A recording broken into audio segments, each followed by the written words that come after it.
여러분 오늘 말할 수 있는 용기라는 제목으로요 하나님 말씀 전하도록 하겠습니다.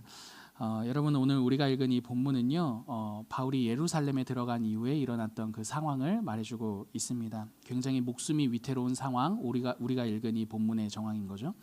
여러분 지난 시간에 우리가 살펴본 것처럼요 이미 제자들과 선지자의 예언을 통해서 예견된 일이었습니다. 뿐만 아니라 바울 역시도 예루살렘에 들어가면 위험한 일을 겪게 될 것이다 라는 것을 알고 있었죠. 그러니까 모두가 걱정했던 그 일이 지금 오늘 우리가 읽은 본문에서 일어나고 있는 상황이라는 것이죠.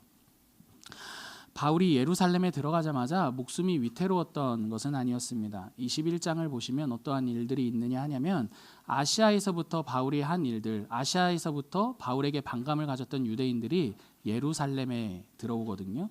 근데 그때 바울을 본 것입니다. 그러니까 이 작자가 예루살렘까지 와서 이 성전을 더럽히고 율법을 더럽히는구나 라고 하며 바울에 대한 그 소문, 잘못된 소문을 막 퍼뜨리게 되는 거죠. 율법과 성전을 더럽혔다라는 그 내용이 막 퍼지게 되자 유대인들이 바울을 보며 막 이렇게 격분하게 됩니다. 분노하게 되더라는 거죠. 여러분 사실 율법과 성전을 더럽혔다라고 해서 우리는 크게 와닿지 않잖아요. 그게 뭐 그 정도로 화낼 일인가? 어느 정도 화낼 일이었던 거지? 뭐 와닿지 않지만 여러분 우리나라의 어떤 정서에서 뭐 어떤 예시가 좋을까요? 만약에 부모님을 욕하고 그리고 우리의 집을 욕했다라고 생각해 보십시오. 여러분 그러면은 가만히 있을 수 있습니까? 없습니까? 없는 거죠, 여러분. 막 핏대를 세워가며 막 싸울 수밖에 없는 그런 분노의 감정이 일어나지 않겠느냐는 말이죠. 그보다 더 큰 분노를 갖게 만드는 그 어떤 일들이 바로 바울이 율법과 성전을 더럽혔다라는 그 내용이었다라는 것입니다. 여러분 이렇게 분노한 유대인들이요 바울을 죽이겠다라고 달려들었고 이 이야기를 듣던 당시에 치안을 유지하던 로마의 천부장은 1000명 정도 군대 병력을 가지고 있는 군대 대장이거든요. 그 천부장이요 이제 이 치안 유지를 위해 출동을 합니다. 현장에 출동합니다. 딱 보니까 누가 문제가 있는 겁니까? 바울이 문제 있는 거죠. 그래서 바울을 체포해다가 이송해 갑니다. 근데 바울이요 그 천부장에게 정중하게 요청을 해요. 내가 이 유대인들에게 말할 수 있는 기회를 얻을 수 있습니까? 라고 말이죠. 이 바울의 말을 통해 뭔가 유대인들이 좀 진정할 수 있지 않을까라는 기대를 가지고 천부장이 말하는 것을 허락합니다. 그게 바로 오늘 우리가 읽은 1절의 내용이 되는 거죠. 1절 눈으로 한번 보십시오. 제가 읽어드릴게요. 부형들아 내가 지금 여러분 앞에서 변명하는 말을 들으라. 여러분 오늘 우리가 그냥 읽을 수 있는 이 장면은요 사실 바울의 입장에서 본다면 굉장히 겁이 나고 두려운 상황입니다. 왜 그렇습니까? 모두가 지금 자신을 죽이겠다고 달려드는 상황이기 때문입니다. 그 앞에서 말을 한다는 것 굉장히 두려운 일이라는 것이죠. 여러분 일전에 어떤 한 분이요 저에게 이런 이야기 해주셨습니다. 앞에서 뭔가 이야기를 할 상황이 있어서 앞에 서서 이야기를 하는데 자기랑 관계가 좋지 않은 그 한 사람이 딱 팔짱을 끼더니 어디 하는 것 좀 보자 막 이러면서 못마땅 표정을 짓고 막 자기를 노려보았다라는 것입니다. 그러니까 앞에서 그 한 사람이 표정이 좋지 않은 것만 보아도 막 긴장되고 떨리더라는 거예요. 여러분 그럼 하물며 바울은 어떻겠냐는 것이죠. 여러분 모든 사람이요 자기를 죽이겠다라고 그 자리에 모여 있습니다. 그 사람들 앞에서 말을 하는데 여러분 막 평안한 마음으로 막 이러면서 말했겠습니까? 분명 아니었을 것입니다. 굉장히 두렵고 떨리는 상황, 겁이 나는 상황 그 앞에서 지금 말을 하고 있다라는 것이죠. 여러분 사실 오늘 이러한 바울의 상황을 볼 때요. 여러분 이런 바울의 상황, 목숨을 위협받기까지 무언가 우리 기독교 신앙, 우리의 신앙을 말한다라는 이 상황은요. 누구나 쉽게 경험할 수 있는 상황은 아닙니다. 왜냐하면요 여러분 우리가 알죠. 우리는 목숨을 위협받으면서 신앙생활을 하고 있는 중이 아니기 때문입니다. 그러나 여러분 그럼에도 불구하고 우리의 현실을 볼 때요 내가 당당하게 예수님을 믿는다라는 말을 하기가 어려운 분위기를 살고 있다는 것을 여러분 우리가 생각해 볼 수가 있는 거죠. 여러분 과거에요 우리 어르신들께서 과거에 신앙생활 하실 때 여러분 저는 교회를 다닙니다 라는 이 말은요 훌륭하시네요. 여러분 이런 어떤 사회적인 분위기 안에서 신앙생활을 하셨을 것입니다.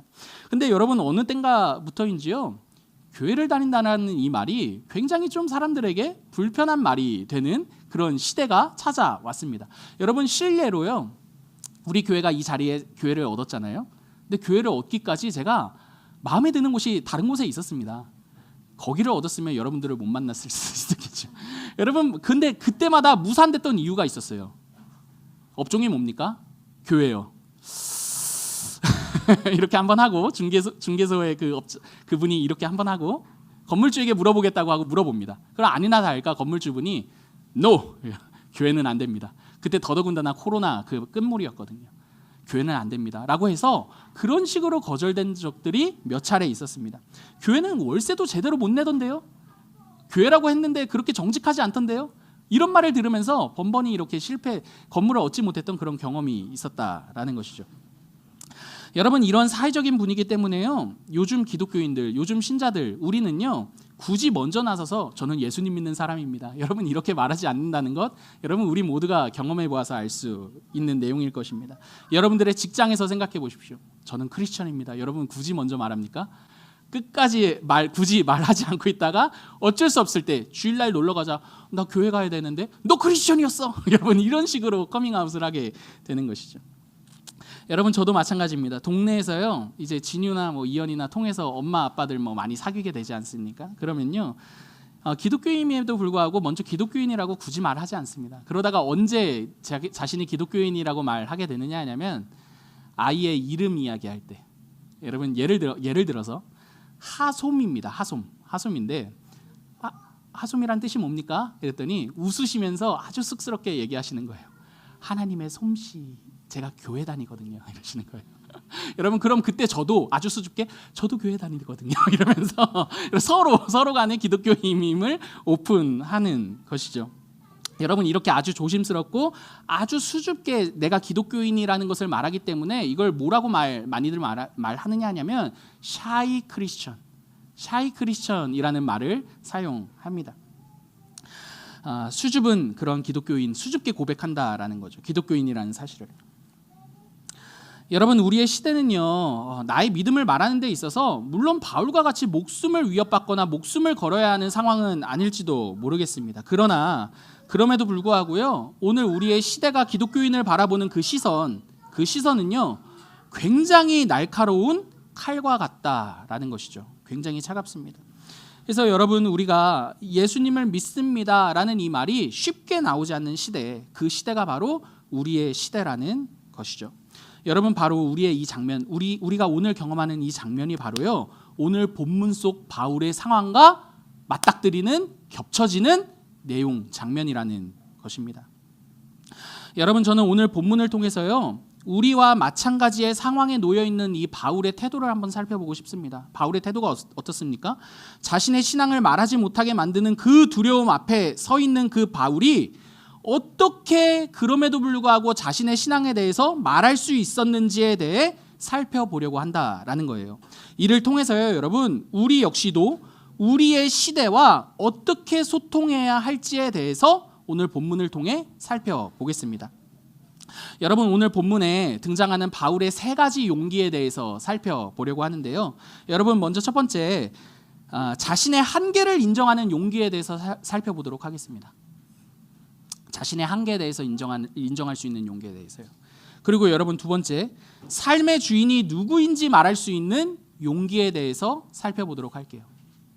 그리고 마지막으로 바울에게 이 모든 것들을 가능하게 할 수 있도록 만든 용기의 근원에 대해서 살펴보도록 하겠습니다. 여러분 먼저 첫 번째 자신의 한계를 인정하는 용기가 무엇인지 여러분 한번 살펴보도록 할게요. 여러분 벌써부터 지루한 표정 지으시면 어떡해요? 여러분 이제 시작입니다. 여러분 이제 본론입니다. 여러분 첫 번째 자신의 한계를 인정하는 용기가 무엇인지 살펴보도록 할게요. 여러분 자신의 한계를 인정하는 용기라는 이 말의 의미는요. 바울이요 말을 할 때 오늘 본문에서 말을 할 때요. 그 사람들 앞에서 자신의 신앙의 확신에 대해 말을 할 때요. 자신을 죽이려는 그 유대인들과 자신이 다르지 않다라는 것을 인정하는 용기라는 말의 의미입니다. 3절과 4절 한번 같이 읽어보겠습니다. 3절과 4절이에요. 시작. 나는 유대인으로 길리기아 다소에서 났고 이 성에서 자라 가말리엘의 문화에서 우리 조상들의 율법에 엄한 교훈을 받았고 오늘 너희 모든 사람처럼 하나님께 대하여 열심히 있는 자라. 내가 이 돌을 박해하여 사람을 죽이기까지 하고 남녀를 결박하여 옥에 넘겼노니. 여러분 지금 3절과 4절은요. 바울이 자신을 죽이려는 유대인들을 향해서요. 자신이 어떠한 삶의 배경을 가졌는지에 대해서 말하고 있는 장면입니다. 유대인들은 바울이 율법을 모른다라고 생각하고 여겼지만요. 사실 바울은 율법을 모르는 사람이 아니었죠. 그는 율법의 전문가였고 자신을 죽이려는 유대인들 못지않은 율법의 열심을 가진 사람이었습니다. 그래서 3절을 보시면 이렇게 말하고 있어요. 오늘 너희 모든 사람들처럼 하나님께 열심히 있었던 자가 열심히 있는 자가 누구다? 나야 라고 말합니다. 이어서 4절 보시면요. 그 결과 나도 너희와 같이 예수 믿는 자들을 죽이는 그 일을 아주 열심히 했어 라고도 말하죠. 여러분 3절과 4절을 통해 우리가 알 수 있는 것이 무엇입니까? 여러분 우리가 알 수 있는 것은요. 지금 자신을 죽이려고 달려드는 그 유대인들을요. 바울이 무엇하고 있다? 이해하고 있다라는 사실입니다. 여러분 바울이 그 사람들, 자기를 죽이려는 그 사람들의 그 태도를 어떻게 이해할 수 있는 것이죠? 왜냐하면 바울도 이전에 그들과 마찬가지로요. 율법을 모욕한다라고 생각했던 예수 믿는 자들을 잡아다가 죽이는 일에 앞장섰던 사람이기 때문이죠. 실제로 여러분 바울이 초대교회 때 가장 영향력을 많이 행사했던 한 사람, 그 스데반을 죽이는 일에 앞장섰던 사람이지 않았습니까? 바울이 유대인들을 향해서요. 나도 너희와 같았어 라고 말하는 이 3절과 4절의 이 내용은 때문에 굉장한 용기라는 것을 한 번쯤 생각해 볼 수가 있어요. 왜 그렇습니까 여러분? 바울의 이러한 과거는요. 어쩌면 지우고 싶은 과거였을지도 모르기 때문입니다. 실제로 바울이 막 회심한 후에 하나님께서 아나니아라는 사람을 불러다가 바울에게 가라고 합니다. 그랬더니 아나니아가 뭐라고 하는지 아세요? 하나님, 바울이 한 일이 좀 세요. 바울이 보통 일한 사람이 아닙니다. 그거 어떻게 찾아갈 수 있습니까? 바울이 했던 그 과거의 행적들을 생각하면 두려움밖에 남지 않는 거. 여러분 그게 바울의 과거였다라는 것이죠. 바울의 과거는 쉽게 환영받을 수 있는 것들이 아니었다라는 말입니다. 여러분 아마 이렇게 과거 잘못된 뭔가 이런 부끄러운 과거를 지우고 싶은 이러한 마음은요. 우리도 마찬가지일 것입니다. 여러분 아마 우리 모두에게도 지우고 싶은 과거라는 게 있지 않습니까 여러분? 누군가에게 쉽게 말할 수 없는 그러한 과거의 어떤 부끄러운 내용들이 인생의 그런 장면들이 분명 우리들에게 있을 것입니다. 이를 흑역사라고 하는데요 여러분. 이렇게 우리의 흑역사를 남들 앞에서 용기 있게 말한다라는 것은요. 굉장한 용기가 필요한 일이라는 거죠. 여러분 저는요 여러분 어렸을 때 굉장한 장난꾸러기였습니다. 죄송합니다. 제 얘기 짧게 한번 하겠습니다. 여러분 굉장한 장난꾸러기였습니다. 그냥 귀여운 장난꾸러기가 아니라 모두가 정말 이렇게 정말 아니다라고 할 정도의 장난꾸러기였습니다.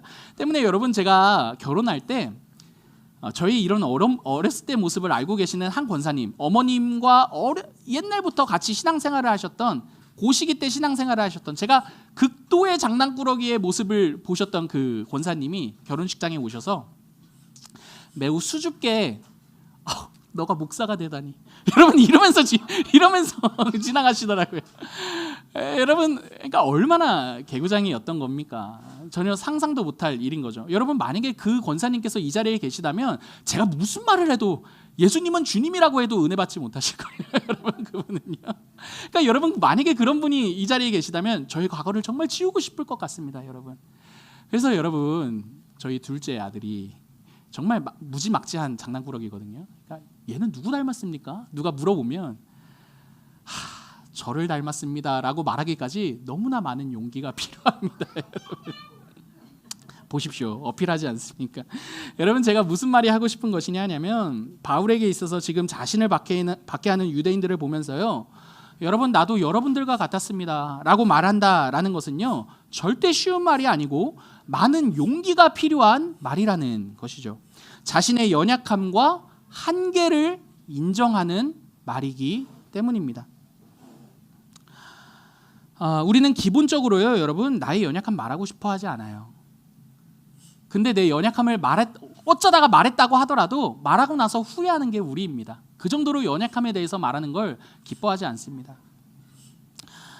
여러분 한 예를 한번 들어봤으면 좋겠습니다. 여러분 자녀이고 부모님들이시니까 여러분 부모와 자녀 간에 있어서 부모의 입장에서 부모의 연약함을 자녀에게 고백하고 용서를 구하는 거, 여러분 이거 쉬운 일입니까?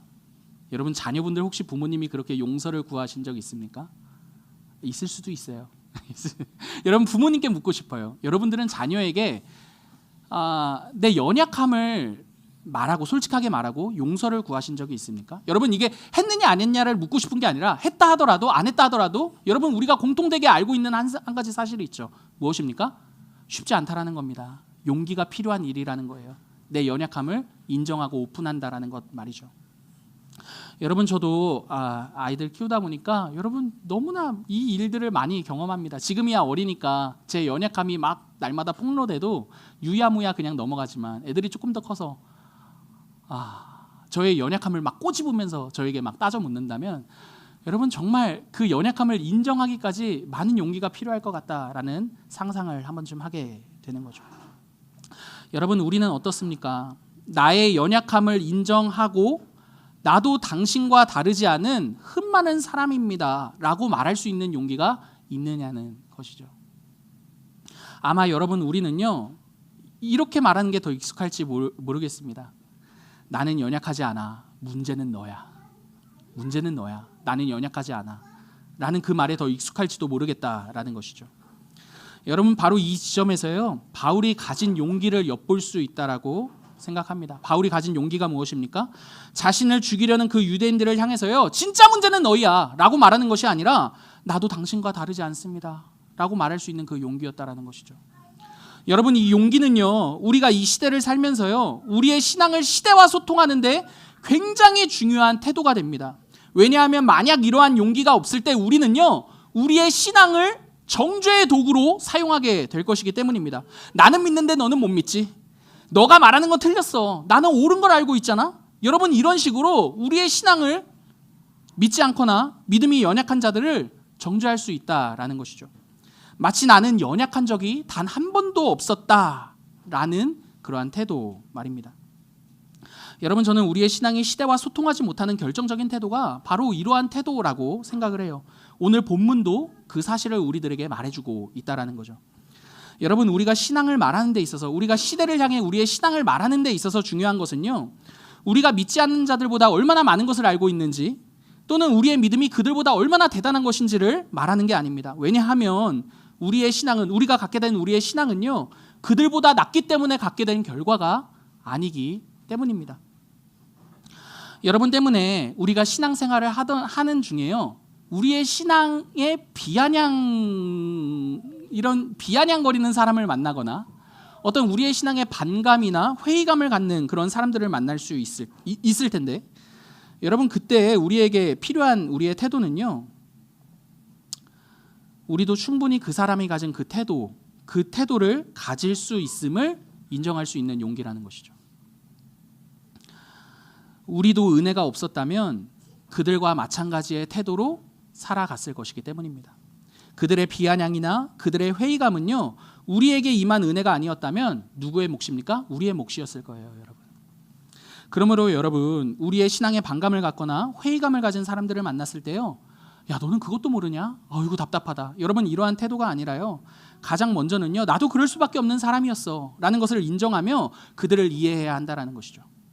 그럴 때 우리는요 나는 너보다 나아 라는 그런 우월감으로부터 벗어날 수 있고요 비로소 소통할 수 있는 준비가 마련되게 될 것입니다. 여러분 교회를요 세상의 빛이라고 하고 세상의 소금이라고 말합니다. 여러분 세상의 빛과 세상의 소금이라는 말은요 시대와 소통이 될 때 가능한 이야기입니다.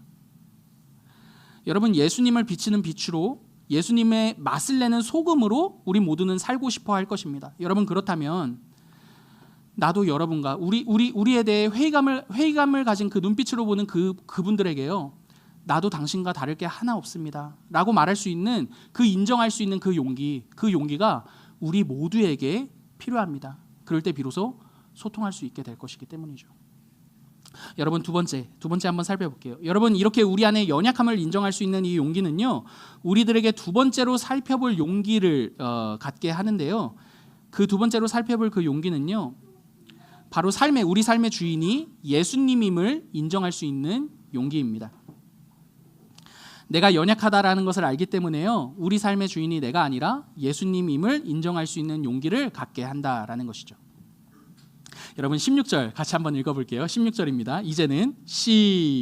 이제는부터 시작. 이제는 왜 주저하느냐? 일어나 주의 이름을 불러 세례를 받고 너의 죄를 씻으라 하더라. 여러분 이 16절 이 한 절을 이해하기 위해서는요 10절부터의 전체적인 이 맥락을 보아야 합니다. 제가 간단하게 설명해 드릴게요. 여러분 바울이요 예수님 믿는 자들을 잡으러 다메섹으로 갑니다. 근데 그 길 위에서요 예수님을 만나게 되는데요. 바울이 그때 잠시 자신의 시력을 잃어요. 때문에 사람들의 손에 이끌려서 다메섹으로 들어가게 됐고 그때 아나니아가 바울을 찾아옵니다. 아나니아가 앞서 언급드렸듯이 가겠다고 해서 간 건 아니었어요. 하나님께서 아나니아를 보내셨거든요. 아나니아가 머뭇거렸습니다. 바울이 너무 무시무시한 사람이었거든요. 근데 그럼에도 불구하고 하나님이 자신에게 전하라 하신 그 말씀을 들고 바울을 찾아가요.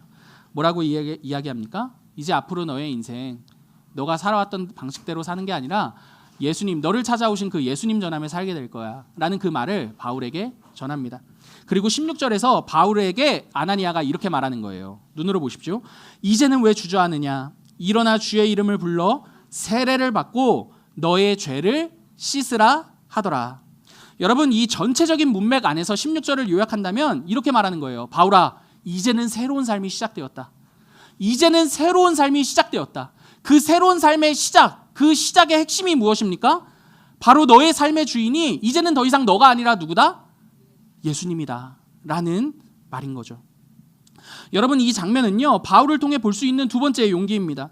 바울이 보여주는 두 번째 용기는요 더 이상 자신의 삶의 주인이 내가 아니라 예수님임을 인정하는 것이었어요. 그게 주의 이름을 부르며 세례를 받는 행위였습니다.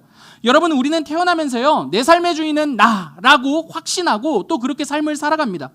때문에 내가 일구어 놓은 것들이 곧 나 자신이 되고 내가 일구어 놓은 것들은 내 인생에서 굉장히 소중한 것들이 되죠.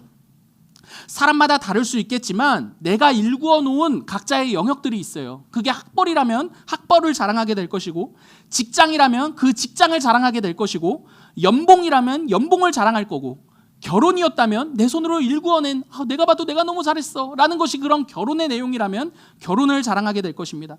명예라든지 돈이라든지 또 자녀이든지 건강일 수도 있습니다. 내가 내 인생을 들여 투자하고 일구어 놓은 그 영역은요 그 무엇보다도 나에게 있어서 내 인생에 있어서 소중한 것이 되는 것이죠.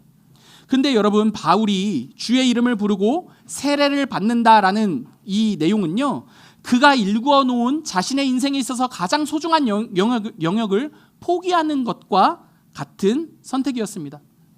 왜 그렇습니까 여러분?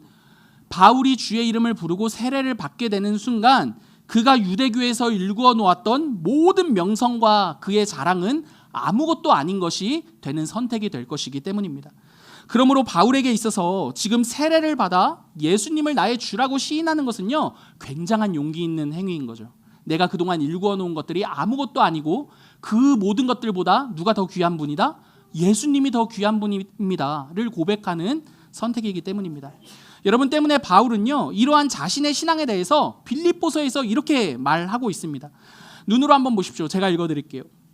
내가 그를 위하여 모든 것을 잃어버리고 배설물로 여김은 누구를 얻고 그리스도를 얻고 그 안에서 발견되려 함이라. 내가 그를 위하여 모든 것을 잃어버리고 배설물로 여김은 내가 그동안 내 손으로 일구었던 모든 것들이 아무것도 아니게 될 수 있는 이유는 이제는 내가 진짜 얻고 발견되고 싶은 분은 누구이다? 예수님이기 때문이다 라고 말하는 것이죠. 여러분 바울은요 자신이 일구어낸 모든 것들이 배설물과 같을 정도로요 예수님이 나의 소중한 분이시다라고 말하는 것입니다. 이는 굉장한 용기이죠. 그러나 여러분 동시에 어찌 보면요 이는 너무나 당연한 선택이기도 합니다. 여러분 핸드폰 사고 싶어하는 사춘기 소년들, 사춘기 학생들이 있지 않습니까? 근데 요즘에 스마트폰의 폐해가 너무나 크니까 폴더폰들 그냥 옛날 폴더폰을 사주고 통화만 되게 한다라는 거예요. 여러분 근데 폴더폰 쓰던 그 학생이 시간이 지나서 부모님이 스마트폰 사줬다고 생각해 보십시오. 여러분 그러면은 막 내 폴더폰 막 이럴 학생이 있겠습니까 여러분? 아니죠. 스마트폰 받자마자 폴더폰은 다시는 보지 않을 것입니다. 여러분 지금 바울이 그런 말을 하고 있다라는 것입니다. 내가 예수님을 만나고 보니 내 손으로 일구어 놓은 그것들이 내 주인이 될 수가 없더라. 왜냐하면 예수님이 내 주인이 되시는 삶이야말로 내가 이전의 삶보다 더 행복하며 더 안전하며 더 기쁜 것을 알게 되었기 때문이다 라고 말하는 게 오늘 빌립보서에서 바울이 하는 말이라는 거죠. 여러분, 만약에 바울과 같은 이러한 용기가 우리 안에 있다면, 그리스도가 우리의 주인이시라는 고백할 수 있는 그 주인이심을 인정할 수 있는 용기가 우리에게 있다면요, 여러분, 우리는 더 이상 내가 일구어 놓은 그 결과를 가지고서요 내가 얼마나 괜찮은 사람인지를 증명하지 않을 수 있는 삶의 자유를 누리며 살 수 있게 될 것입니다. 왜냐하면 우리가 우리를 말하는 근거는 이제 더 이상 내가 내 손으로 일구어 놓은 그 결과가 아니라 예수님이기 때문입니다. 여러분, 그러므로 우리의 신앙이 세상과 소통할 때 중요한 것은요, 우리가 일구어 놓은 게 무엇인지를 말하는 게 아니라요, 예수님이 우리를 위해 일구어 놓으신 그 일들을 자랑하고 그 아름다운 일들을 말하는 것입니다. 우리의 주인이신 예수님이 우리의 자랑이 되는 게 그 무엇보다도 우리의 신앙을 가장 잘 설명할 수 있는 길이 된다는 거죠. 여러분, 우리를 위하신 예수님의 아름다움을 자랑할 때요, 그분의 아름다우심 안에 모두가 쉴 수 있는 길이 열립니다. 내가 괜찮은 사람이야 라는 내 존재 증명보다도요, 그분이 우리를 증명하신 그분의 그 일, 그 예수 그리스도가요 우리를 더욱더 아름답게 한다라는 것입니다. 여러분 때문에 우리는요, 예수님만이 나의 자랑이고 예수님만이 나의 주인이십니다 라고 말할 수 있는, 고백할 수 있는 용기가 필요합니다. 여러분, 마지막으로요, 이 모든 용기를 가능케 하는 용기의 근원에 대해서 살펴보고 설교를 마칠게요. 7절과 8절 같이 한번 읽어보겠습니다. 시작. 내가 땅에 엎드려져 들으니 소리 있어 이르되 사울아 사울아 네가 왜 나를 박해하느냐 하시거늘 내가 대답하되 주님 누구시니까 하니 나는 네가 박해하는 나사렛 예수라 하시더라. 여러분, 바울의 용기의 근원은요 바로 예수 그리스도였습니다. 여러분, 물론 바울은 7절과 8절을 들어서요 내 용기의 근원은 예수님이야, 여러분 이렇게 직접적으로 말하고 있지 않습니다. 그러나 바울이 자신을 죽이려는 그 사람들 앞에서 다른 이야기가 아니라 예수님을 이야기한다라는 것은요, 자신이 그렇게 자신의 신앙의 확신을 말할 수 있는 그 용기의 근원이 누구에게 있다? 예수님께 있다라는 것을 알 수가 있는 거죠. 자신을 죽이려는 사람들 앞에서요 자신의 확신을 부끄러워하지 않고 오히려 담대히 예수님을 말하는 이유는요, 자신을 찾아오신 예수님 때문이었다라는 것입니다. 바울을 찾아오신 예수님, 그 예수님이 어떠한 분이셨습니까? 여러분 한번 생각해 보십시오. 바울이 나름 열심히 살았잖아요. 열심히 살았어요. 그러나 그 열심은요 허무한 결과뿐이었죠. 그러나 예수님은요 바울을 형편없이 보지 않으셨고 따져 묻지도 않으셨고 오히려 바울을 찾아와서요 바울의 이름을 부르셨습니다. 사울아 사울아 어찌하여 네가 나를 박해하느냐라고 말이죠. 여러분, 이 부르심을 통해서 바울이 알게 된 두 가지 사실이 있어요. 두 가지 사실이 있을 거예요. 먼저 첫 번째로는요, 여러분, 나는 내 생각보다 더 죄인이구나. 왜요? 예수님을 박해했으니까. 나는 내가 생각한 것보다 진짜 더 죄인이구나 라는 사실을 알게 되었을 것이고, 두 번째로는요, 나는 내 생각보다 그럼에도 불구하고 더 큰 사랑을 받은 존재구나. 왜요? 내가 박해한 그분이 나를 찾아오실 정도로 나를 사랑하신 사건이니까. 여러분, 근데 이 내용은 우리에게도 해당되지 않습니까? 여러분, 우리는요 우리가 생각한 것보다 더 죄인이란 사실을 십자가를 마주할 때 알게 됩니다. 근데 동시에요 그 십자가를 마주하게 될 때요 내가 내 생각보다 더 큰 사랑을 받았다라는 것도 마주하게 되는 것이죠. 왜요? 예수님이 십자가에 달려 죽으실 만큼 우리를 사랑하셨기 때문입니다. 여러분, 일전에도 제가 말씀드렸는데요, 오늘 제 얘기 너무 많이 해서 죄송해요. 이것까지만 딱 하고 마칠게요. 여러분 양해를 구합니다. 여러분, 제가 중학교 1학년 여름 수련회 때 예수님을 처음 만났다고 말씀드렸죠. 인격적으로 만났어요. 그 인격적으로 만났던 그 장면이요, 막 신비하게 경우가 막 이런 건 아니었습니다. 그런데 예수 그리스도의 그 십자가가 제가 믿어지기 시작하는 거예요. 어떻게 믿어졌느냐 하냐면 나의 부끄러움과 나의 부끄러움 있잖아요. 여러분 어려서도 제가 하도 장난꾸러기였지만 제가 잘못한 거 자기가 제일 잘 압니다. 그리고 모두가 나를 외면한다라는 것을 당사자가 잘 압니다. 내 이런 성격이 남들에게 환영받지 못하는구나 라고 말이죠. 여러분 근데 그 못난 모든 것들을 담당하실 정도로 그분이 십자가에 달리시기까지 나를 사랑하셨다라는 그 내용이 여러분 저에게 그 사랑으로 다가오자 여러분 두 손 두 발 다 들고 항복하게 되었던 것이죠. 나는 그분을 위해 한 일이 아무것도 없는데, 나는 예수님을 위해 한 일이 아무것도 없었는데 예수님은 나를 위해 자신의 목숨을 주실 정도로 나를 사랑하셨다라는 그 사실이 마음속 깊이 깨달아지니까 몇 날 며칠을 감동하며 살았던 그런 경험이 있었습니다. 여러분 그날 이후로 제 삶이 완전 달라졌어요. 여러분 무슨 개간천선에서 성인이 됐다 이런 말 아닙니다. 여러분 아시죠? 다 아시죠? 다 아는 이야기죠. 그러나 여러분 분명히 달라졌습니다. 왜냐하면 삶의 방향이 달라졌다라는 것을 제가 깨달았기 때문입니다. 삶의 이유와 목적도 달라졌다라는 것을 깨달았기 때문입니다. 어떻게 달라졌습니까, 여러분? 나를 사랑하시는 이가 예수님이라는 것을 알게 되자 나의 삶의 목적과 방향 역시도 예수 그리스도께로 변화되었다라는 그 내용이 그때 그날 있었다라는 것이죠.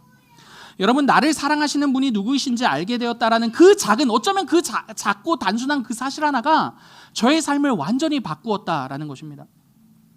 그럼에도 불구하고 사랑받는다라는 그 사실과 그 증거가 바로 예수 그리스도의 십자가라는 것을 마주할 때 제 마음에 용기가 생기더라고요. 첫 번째 무슨 용기입니까? 제 연약함을 인정할 수 있는 용기가 생겼습니다. 왜요? 제 연약함은 그분 앞에서 완전히 용납받았거든요. 여러분 그리고 두 번째요. 그분만이 내 인생의 주인이라고 말할 수 있는 용기가 생겼습니다. 이제는 더 이상 내 인생에 내가 주인이 아니라 당신이 나의 완전한 주인이십니다라고 말할 수 있는 용기가 생겼어요. 여러분 그리고 세 번째로요. 더 나아가서 이 아름다우신 예수님을 전하고 싶다라는 용기가 생겼습니다. 제 마음에요. 그 중학교 1학년 때 그 마음에요. 사랑하는 성도 여러분, 오늘 바울의 이 용기의 근원이 무엇입니까? 예수 그리스도입니다. 자신을 사랑하신 그 예수 그리스도 말입니다. 여러분 우리가 우리의 믿는 바에 대해서, 우리의 신앙에 대해서 확신하고 말할 수 있는 이유도 바울과 동일합니다. 여러분 우리가 우리의 확신을 이 시대의 한복판에서 소통하고 말할 수 있는 용기는 누구 때문입니까? 예수 그리스도 때문입니다. 그분이 우리를 사랑하셨다라는 그 사실이 우리도 그분을 사랑하게 하고 이 시대를 향해 우리의 신앙의 확신을 말할 수 있게 만든다라는 것이죠. 더 이상 샤이하지 않을 수 있는 이유가, 더 이상 우리의 신앙을 부끄러워하지 않을 수 있는 이유가 십자가에 달리시기까지 나를 사랑하신 예수 그리스도께 있다라는 것입니다. 여러분 히브리서 12장 1절과 2절은요 그 예수님에 대해서 우리에게 이렇게 말해주고 있어요. 제가 여러분들을 대신하여 읽어드릴게요. PPT로 눈으로 따라와 주십시오. 이러므로 우리에게 구름같이 둘러싼 허다한 증인들이 있으니 모든 무거운 것과 얽매이기 쉬운 죄를 벗어버리고 인내로써 우리 앞에 당한 경주를 하며 믿음의 주요 또 온전하게 하시는 이인 예수를 바라보자. 그는 그 앞에 있는 기쁨을 위하여 십자가를 참으사 부끄러움을 개의치 아니하시더니. 여러분 제가 히브리서 12장 1절과 2절에서 주목하고 싶은 이 대목이 있다면요, 그분이 우리 때문에 받으신 그 고단을, 그 십자가를 부끄러워하지 않으셨다라는 사실입니다. 여러분 그분이 십자가를 부끄러워하지 않으셨다라는 이 말은 다시 한 번 더 생각해 보면 부끄러울 수밖에 없는 그 일이 무엇이었다? 십자가에 달리는 일이었다라는 것을 생각해 볼 수 있는 것이죠. 여러분 예수님께 십자가는요 별거 아닌데, 넉넉한데, 여러분 그런 일이 아니었습니다. 샤이할 수 있는 일이었다고요. 부끄러울 수 있는 일이었다라는 것입니다. 그러나 그분은요 우리를 대신해 십자가에 달리실 그 일을요 샤이하게 여기지 않으셨습니다. 부끄럽다고 여기지 않으셨습니다. 왜 그렇습니까? 우리를 사랑하는, 그분이 우리를 사랑하시기 때문에 결정하신 일이었기 때문입니다. 우리에 대한 그 사랑이, 그분의 그 사랑이요 십자가에 달리셨지만, 너무나 부끄러운 일을 당하셨지만 부끄러워하지 않을 수 있는 이유가 되었다라는 것이죠. 여러분 이제 마치려고 해요. 그러므로 여러분 우리를 위해 십자가에 달리셨으나 우리를 부끄러워하지 않으시고요 우리에 대한 용기를 보이신 그 예수님을요 이 시대 한복판에서, 우리의 인생 한복판에서 우리 함께 그분을 바라보십시다. 그리고 우리 역시도요 예수님 한 분만을 사랑한다고 용기 내어 우리의 삶의 현장에서 고백하십시다. 우리의 직장에서나 우리의 가정에서나 우리가 관계를 맺고 있는 모든 그 관계 한복판에서 말이죠. 여러분 우리의 삶이 우리를 부끄러워하지 않으신 그 예수 그리스도의 사랑으로 가득 채워져서요, 이 세상을 향해 우리가 사랑하는 그 예수 그리스도를 전하고 이 소망의 빛을 우리의 삶 한복판에서 전할 수 있는, 증거할 수 있는 저와 여러분 되기를 간절히 기도합니다. 여러분, 우리에게 주신 말씀